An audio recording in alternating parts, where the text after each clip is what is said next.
Before we begin, we'd like to take a moment to share a content advisory. This episode contains conversations about suicide, mental health, and emotional well-being. Some listeners may find the topics difficult or triggering. We encourage you to prioritize your well-being and seek support from someone you trust, a mental health professional or crisis resource. For listeners in the United States, the Suicide and Crisis Lifeline is available by calling or texting 988. If this topic feels overwhelming, feel free to pause or skip the episode. Saying, "I'm fine," is one of the most common ways teens hide what they're actually feeling. We're talking about warning signs and how conversations can help break through the silence. Let's talk about it.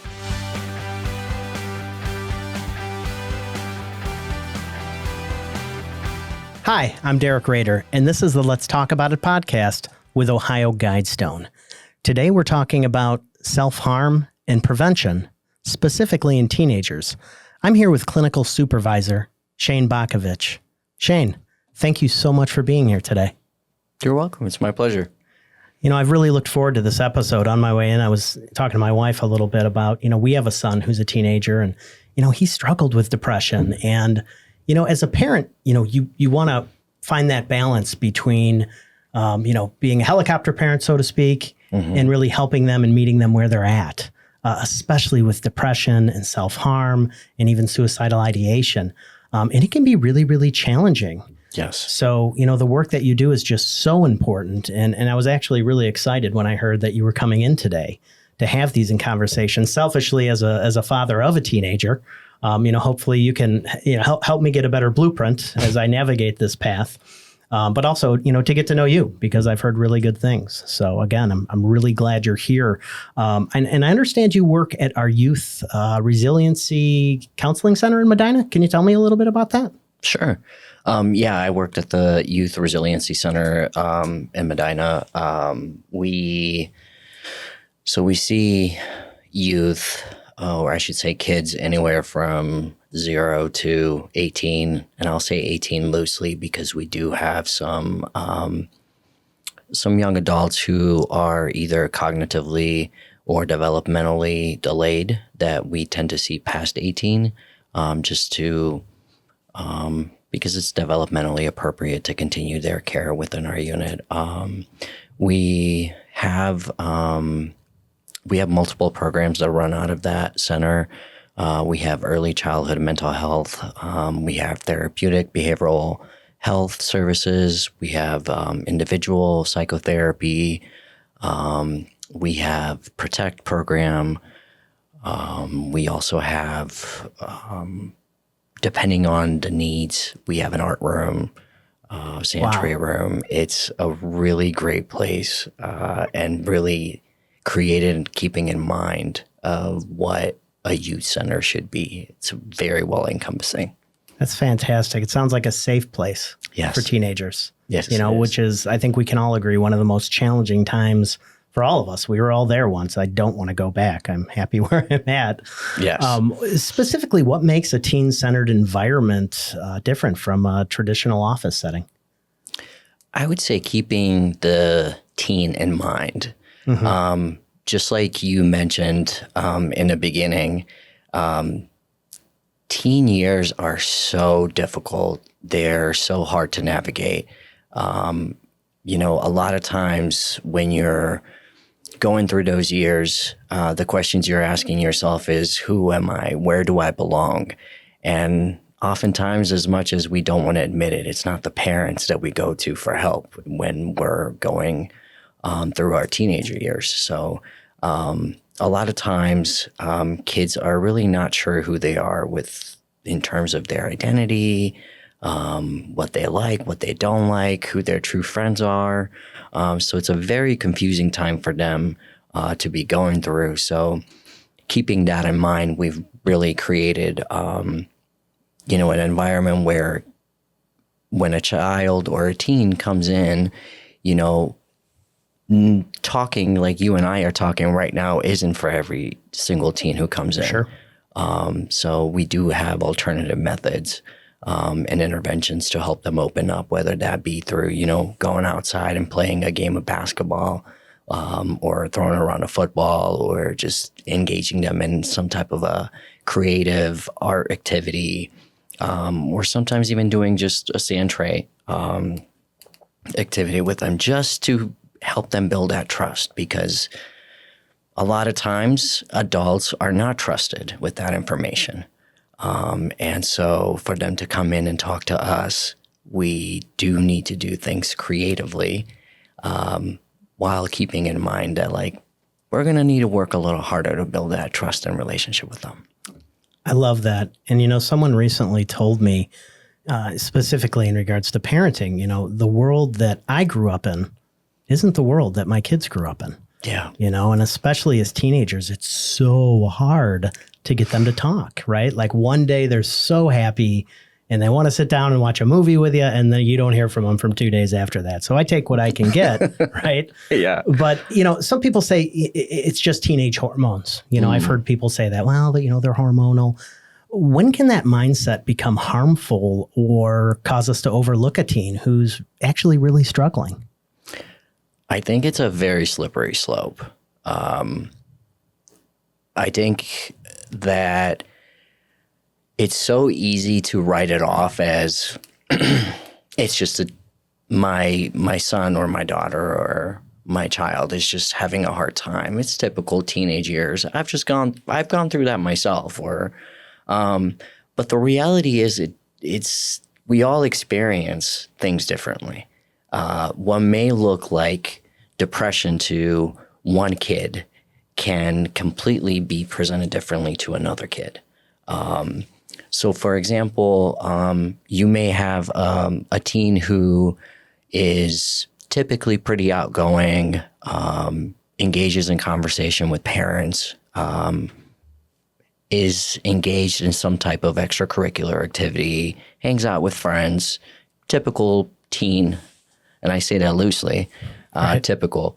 And then all of a sudden you notice that maybe your kid is not doing so many of those things. Maybe they're isolating a little more.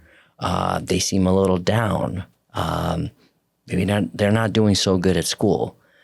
Or maybe their sports are just not as big of a priority anymore. And I think sometimes as adults, instead of taking a step back and really putting ourselves in the shoes of the teens specifically, we're so quickly to write it off as, they're just going through it. It's a teenager thing. I've been there. Right. Right. I can 100, as a father, I've done that. Right. We had close friends and their son, he was very active. He seemed to be doing well in school. He had a tight group of friends he was hanging out with. And then we found out that he was cutting. Yeah. Which was a big surprise. He had a lot of internal stuff. He obviously wasn't sharing with his friends or his family. And, it surprised all of us. Why can emotional distress be so difficult to recognize during those teenage years? Derek, I am a firm believer that starts at home. Mm-hmm. If a child in younger years grows up in a household that is not very emotionally expressive and is watching their parents or their caregivers not really engaging in that, like apologizing or just saying the words, "I'm sorry, I hurt your feelings," and child isn't being demonstrated those back and forth interactions, the child is not going to know how to do that. I typically will say to parents, I want you to think of your child when they're born as a brand new laptop. Unless you install a program, your computer will not do that. So whatever you teach your child is what your child is going to essentially replay back to you. Wow, that is so important. And I think so much about that. I wish so many parents, as soon as they find out, they have to take a quick course on emotional intelligence. Yes. Because we don't talk enough about self-awareness, empathy. And, and if it's not in the home, I can imagine a teenager is really going to struggle with that. Absolutely. And that's going to be really, really intense for them. And selfishly, I did say that I was going to ask you questions because I have 2 teenagers at home. Yeah. And, they're on summer break. So everything that comes with that. Now, fortunately, my oldest, he has a job now. He's a lifeguard. But there are days where I'm like, hey, have we thought about showering? Or how about that hair or room? His room it's like, I remember being a teenager. Well, full disclosure, my parents had to remind me what my room, looked like when I was a teenager. But there's days when I'm like, what's going on here? I guess my question is, how important are these changes when looking at a teen's overall mental health? I mean, as a father, should I worry when I'm like, why isn't he organized like me? Why isn't he? Is that something that we should take a closer look at? Yes and no. So yes, in the sense that I think sometimes we get stuck on what specific behavior am I looking for? What are the warning signs that I need to look out for? Those are important, yes. But what's more important is tracking the patterns of changes in their own personality, in their own behaviors. So like I mentioned with the earlier example, if I'm used to seeing my teen operate a certain way, and then suddenly I'm noticing that my kid is not as eager to go hang out with friends, or is no longer interested in the activities like the sports that he or she used to be very passionate about, or that maybe the things that she wanted to hang on to for a very long time, she's suddenly like, yeah, mom, you can donate that. I don't need it anymore. But you as a parent know that that is something she did not want anyone to touch. That is a prized possession. So if you start to give away some of those prized possessions, something that's so important to you, you're isolating, you're withdrawing from others, you start talking about death. Some of those things are very alarming, 100%. But the prevention piece really comes in when you're paying attention to your child, when you're intentionally spending that quality time. I often say it's not about how much time you're spending with your kid. It's about the consistency of the time you spend with your kid. So there's this 15-minute rule that I've used with a lot of the families that I worked with. Especially with kids as they're heading towards the teen years. Spend 5 minutes in the morning with your kid before school, because that sets the mood for the day. I absolutely love that. Mm-hmm. I really do. And I think on the other side of the coin, though, what do parents do when they have a teenager who is withdrawn and you say, what's going on? Is everything okay? And they say, I'm fine. What's behind I'm fine, and how do you get there? Oh, that's a big, I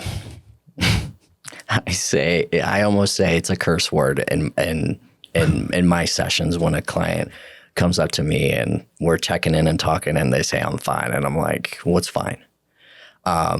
It can mean a lot of things, right? It can mean that the kid is just shutting down and doesn't want to talk to you. Maybe the kid doesn't want to indulge they don't want to open up to you about whatever it is that's on their mind. Or it could genuinely mean that they are fine and they're just like, I don't want to talk to you right now. I don't want to be bothered. But really, when you start to notice those patterns of behavior that are not typical for your child, the best thing you can do is just check in with them and say it. And let them know you're there. Let them know you're there. Name the elephant. Right. I'm here to listen. I'm here to listen. I've noticed you've been withdrawing a little more. Is everything okay? Or just a good old, hey, I've just noticed things seem to be a little off lately. I just want you to know that I'm here if you want to talk. I love that. I try to talk to both of my kiddos before breakfast. Although one of them, and I won't say which one because they do listen to this and might be upset, told me this morning that they don't do small talk in the mornings. Oh. So I will no longer be doing small talk. It might have just been early. I'm not sure. But on the other side of the coin, we've talked about when kiddos and teenagers say, I'm fine when they're not. But what about when they make comments like, everyone would be better off without me? Or I just want everything to stop. How seriously should adults, friends, and really others in that teen's life take those comments? Very. When a kid tells you, when a teen tells you, really regardless of age, because anymore kids are just flooded with information, whether they come from parents, school, internet, it's everywhere.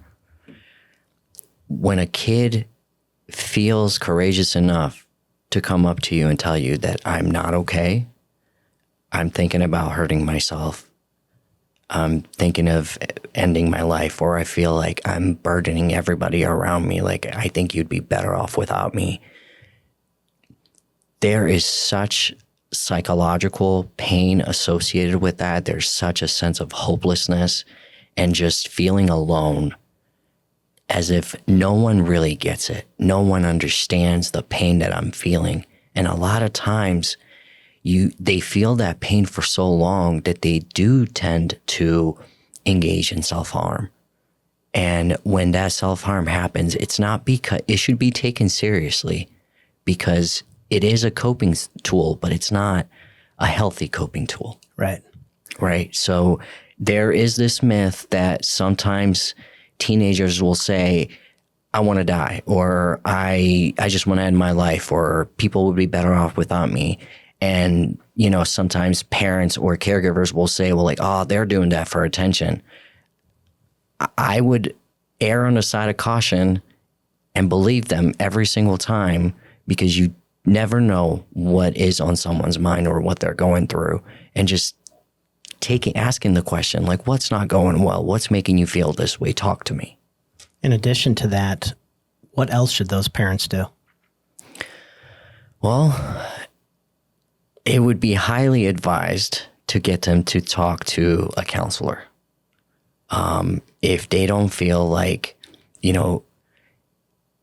once your child tells you that they want to harm themselves, if they're not seeing a counselor, then taking them to the emergency room if it's imminent risk, if they're just very severely depressed and wanting to end it in that moment, that should be something that you immediately, you want to be there for your child. You want to hear them, give them an opportunity to explain where they're coming from and what's contributing to it. And even after that, you want to be with them every step of the way, not make it an absolute, like, you have to go this, you have to do that. Make it a collaborative, we're in it together, and walk with them in that journey. And remain calm when you do it. As scary as it is when your teen tells you, I want to hurt myself, it's so important to just sit with them in that moment and just remain calm and talk to them about what's going on and what's adding to the feelings, the pressure that they're feeling, that they think that that's the only way out. So be that stable foundation, that anchor that they need, because, sometimes they feel like a ship at sea and the waves are crashing over and you're saying, hey, I'm here, I'm steady, we're going to get to land.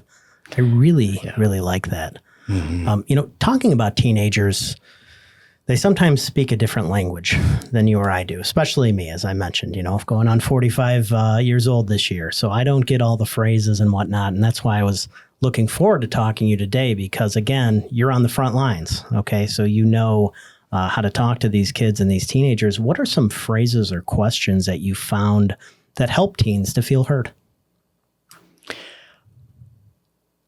Honestly, they're very creative, and they're constantly looking for additional words to describe how they're feeling that only teens understand. And there's a reason for that. It's protection.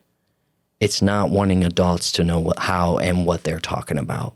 So when I'm talking to them, I show up as me, and I don't pretend I know, even if I do. If I'm familiar with the word that they're using, I'll ask them to explore what that really means. And I think the most important thing that we can do, whether you're a therapist, parent, friend, is just showing up as your authentic self and looking them in the eyes and just saying, hey, I may not have all the answers, but what I do know is that I'm staying by your side and we're going to figure it out together. I love that. I absolutely love that. And I think meeting them where they're at, that's really the thing right there. So, both of my kiddos we are very close. We spend a lot of time together. I really try to be an active dad. It's my favorite part of life is being a dad. I absolutely love it. And they tell me about their day sometimes, not in the morning when they don't like small talk, but for the most part, they tell me about their day. They tell me about their friends. What would you want every teenager to know if a friend tells them they're thinking about self-harm or maybe even killing themselves? I mean, what would you do there? What do you tell them? So kind of similarly to what I would advise a parent to do, and really anybody who catches themselves in that intersection of that. So peers are, whether we want to admit it or not, the most interacted individuals as we're in that age group, right? So if a friend comes to you and tells you that they've been thinking about suicide or that they want to die, I think the most important thing to do is to, again, remain calm, but also remember that you are not a therapist. You are their friend. It is not your role to fix anything. You are solely there to support them and help them get to the next step. It's almost like a bus stop. Right. And you really answered what was my next question, which was I was going to ask, how can teens support them without taking on the responsibility of a counselor or a therapist? So another question I have kind of to piggyback off that is, kids and teenagers are big on trust. Yes. Right. Especially amongst their friends. They don't want to betray trust, but how do you help them understand the difference between keeping a secret and keeping someone safe? So I think that comes down to the relationship that you have with your friend and really helping them understand that as your friend, I love you and I'm here for you, but I'm not an expert. I don't have the tools or skills to help you navigate through this outside of just being a good friend for you. So I really need you to help me keep you safe. And the only way that I can keep you safe is by having an adult involved. I will go with you. I don't want you to see this as a betrayal of trust. I want you to see it as us teaming up with another individual who has more skills, who has more knowledge, who has the answers and a plan to help us navigate this crazy corn maze. I think of Halloween and just how frustrating the corn mazes can be, right? So like you're in a corn maze and typically when you have a buddy to tap in, you can help through it. You can get through it a lot faster. So I kind of think about it. It's weird. My brain just very much works in visuals. And so anytime I'm talking about anything, I just have like these visuals pop up in my head. And I'm like, it's like a corn maze.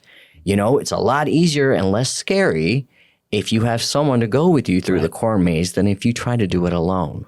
Because we're social animals. We were never meant to do anything alone. So I think just really emphasizing to your friend that I am talking to you ahead of time because I want you to know how much I respect you and honor you and the friendship and trust that we have, that I am begging you, I am asking of you to team up with me so that we can tap in a trusted adult to help us navigate this. That's great. I was also thinking, you said corn maze, and I kept thinking, I don't know why I'm going about boats, but I was thinking a lighthouse, be that light. Yes. To guide them to shore safely. I yes. recently watched a pirate movie, so I've had boats on my mind. But I also wanted to talk about self-harm, and I know we talked about it a little bit earlier. And that to me is a little bit of an enigma. I'm a layman when it comes to that. Can you explain why some teens engage in self-harm even when they don't want to end their life? Yeah, I can. So, self-harm is really what it boils down to. It's a coping skill. A lot of times when you are suffering with pain and often dealing with it alone, you feel it for so long, or you feel so burdened by the heaviness and complexity of the psychological, emotional, possibly even physical pain. And there's this sense of hopelessness that things are never going to get better. And when you combine those two things together, nothing's ever going to get better. And I keep just feeling this pain for so long. Eventually, you just develop this sense of numbness that, like, I have just been going through so long with this that I'm numb to anything that happens around me. And a lot of times teens feel like the only way to check the pulse, per se, is to feel the physical pain. And so they engage in self-harm. I've heard a lot of teens refer to it as it's a reminder that I'm still alive. It's a reminder that I can still feel, because I've been so psychologically numb for so long that I didn't think I could feel anything else. Wow, that's unbelievable. I think, looking at that is part of it too. The physical pain numbs the mental pain, because it's still there, but the physical pain, they can focus on that as opposed to other things. So think of it this way. Say that you, and I hope this doesn't happen when you get up, but say you get up out of the chair and you hit your big toe on the side of the table, right? And then you run into someone and they spill hot coffee on you. Which one would hurt more? I'm going to go the hot coffee. Mm-hmm. When you feel the hotness, the temperature of that hot coffee, you're going to forget about your stubbed toe, right? Wow. I've never heard it explained that way, and now I get it. Mm-hmm. So thank you for that. Absolutely. I have a few more questions before we wrap things up, but before we do, I did want to talk about the elephant in the room that I always talk to with clinicians when we're talking about teenagers, and that is, of course, social media. Mm-hmm. All the teens are using it. I do my best to kind of keep an eye on what they're doing without being, again, a helicopter dad. Yeah. But reading in the media, talking to other parents, social media gets blamed for so many teen mental health challenges. From your perspective, is it the technology itself, or are teens, or how teens are using it? What are you seeing? I don't see it as a all or nothing, or I don't really see it in absolutes. I think it has pros and cons. Teens are going to go to social media because there's a sense of community. There's a sense of connection with others that they could connect to that they may not have in their physical life. So an example of that would be, let's see. I had a client who was really big in Dungeons and Dragons role plays, and they really wanted other quote unquote weird people to connect with. And the rural area that they were living in didn't really have anybody who even knew what it was, let alone played it. So they found a huge community of D&D players online and were able to find a sense of community, a sense of belonging, and just friendships, right? So that's a great use of social media. Now, of course, the caveat of social media is there's comparison, there's cyberbullying. But if you ask me, no matter what we're comparing, there's pros and cons to everything. What it really boils down to is, how are you helping your teen prepare for what all is available on social media? do they have an open and trusting relationship with you to come to talk to you about when something comes up? A lot of times cyberbullying happens and parents have no idea. Right. So this goes back to what we talked about, is being that solid foundation. Yes. That lighthouse, that person to guide you through the corn maze, so to speak. Yes. And I think that's so important, is just having that open dialogue, open conversations. So you've worked with so many teens over the years. Looking back on the teens that you've worked with, what gives you hope? I think adolescents are so beautifully resilient. They go through, I have heard stories of experiences that a kid, a teen, a person should ever go through. And they could have come up with a million other things to do, but they show up to therapy and they take the time to not just vulnerably open up to a stranger, but to do the work and show up consistently, heal, and advocate further for themselves. And then a lot of times be the agents of change in their own families. And so when I see teens doing that, it gives me hope for the next generation.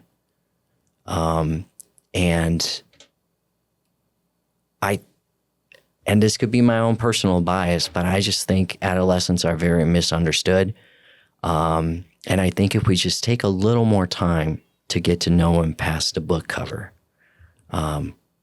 we could learn a lot more about him and just really see that there's a lot past the anger, the outburst that may happen to slam doors every once in a while, or the attitude and back talking. Every behavior has a purpose. And I think just not getting stuck on the behavior, but asking out of curiosity, hey, what's going on? Yeah. Yeah, you can help change their lives, help guide them in that right direction. And I say this almost on every podcast, but the Rader door is wide open. Anytime you want to come over for dinner, you can meet with my kids and give us some pointers, because this is really helpful stuff. It really is, even with the subject matter that we're talking about. So in closing, Shane, if every parent, teacher, friend, mentor, coach, or even any other trusted adults that might be listening today remembered just one thing from this conversation, what would you want that to be? Talk to them. Just sit down and talk to them. You don't have to have credentials. You don't have to have a graduate degree. Heck, you don't even have to be a therapist. I know, shocker. But just be intentional, be authentic, show you care. Let them know you're there, that you're a safe person that they can come to and talk to when things are not so great in their life. A lot of times I love to use the metaphor of a compass with my clients. I say, look, adolescence is like being dropped in the middle of the forest and trying to find a way out. They all need a compass. And one of my favorite quotes is that every kid is one caring adult away from being a success story. Wow. So if we all just take the time to show them that we're here, we're present, we're not distracting with phones, that doesn't count. Phones need to be put down. You're making eye contact and you're showing them you're listening. And you let them know that, hey, I'm here if you need to talk. No judgment, no fixing, just listening. Shane, you've given me a lot to think about, and I think our listeners as well. So I definitely want to thank you for being on today. Of course. It's my pleasure. I'm Derek Rader, and this has been the Let's Talk About It podcast with OhioGuidestone. Have a great day, because you deserve it.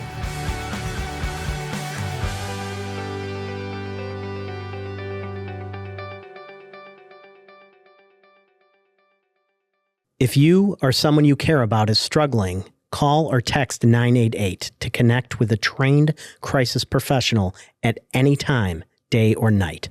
For immediate, life-threatening emergencies, call 911. Talking about mental health can save lives, and every conversation matters.